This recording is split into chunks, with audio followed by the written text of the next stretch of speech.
पुण्यात विधानसभा निवडणुकीच्या प्रचाराचा जोर वाढला आहे. प्रचाराची सांगता होण्याची अवघ्या काही तासाआधी व्हायरल झालेल्या एका व्हिडिओमध्ये जुन्नर तालुक्यात खळबळ उडाली आहे. एका माजी आमदाराचा अश्लील व्हिडिओ व्हायरल झाला आहे. हे माजी आमदार निवडणूक रिंगणात देखील आहेत. या प्रकरणी या माजी आमदारांनी आडेफाटा पोलीस ठाण्यात गुन्हा दाखल केला आहे. पोलिसांनी या घटनेची गांभीर्याने दखल घेऊन त्यांचा तपास सुरू केला आहे. वृत्त सविस्तर जाणून घेण्याकरता चॅनलला सबस्क्राईब जरूर करा. मिळालेल्या माहितीनुसार जुन्नर विधानसभा मतदारसंघाचे माजी आमदार व विद्यमान उमेदवार शरद सोनवणे यांचा हा अश्लील व्हिडिओ असल्याची चर्चा आहे.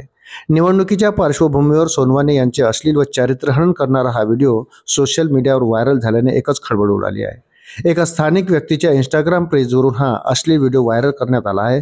यानंतर या व्हिडिओ नारायणगाव व जुन्नर परिसरातल्या काही व्हॉट्सअप ग्रुपवर देखील व्हायरल झाला आहे.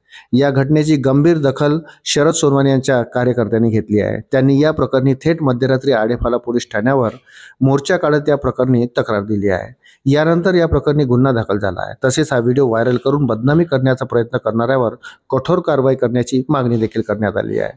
शरद सोनवणे यांच्या कार्यकर्त्यांनी पोलीस ठाण्यावर मोर्चा नेल्यावर त्यांनी त्याची दखल घेत सायबर क्राईम अंतर्गत गुन्हा दाखल केला आहे. पोलीस व्हिडिओ व्हायरल झालेल्या पेजची देखील तपासणी करत आहे. जुन्नर तालुक्यात चुरशीची लढत पाहायला मिळत आहे. या मतदारसंघात राष्ट्रवादी अजित पवार गटाचे अतुल बेनके, राष्ट्रवादी पवार गटाचे उमेदवार सत्यशील शेरकर, भाजपच्या बंडखोर उमेदवार आशा बुचके, माजी आमदार शरद सोनवणे, वंचित बहुजन आघाडीकडून देवराम लांडे निवडणुकीत उभी आहे. या पाचही उमेदवाराकडून जोरदार प्रचार सुरू आहे. त्यात आमदार शरद सोनवणे यांचा हा व्हिडिओ व्हायरल झाल्याने खळबळ उडाली आहे.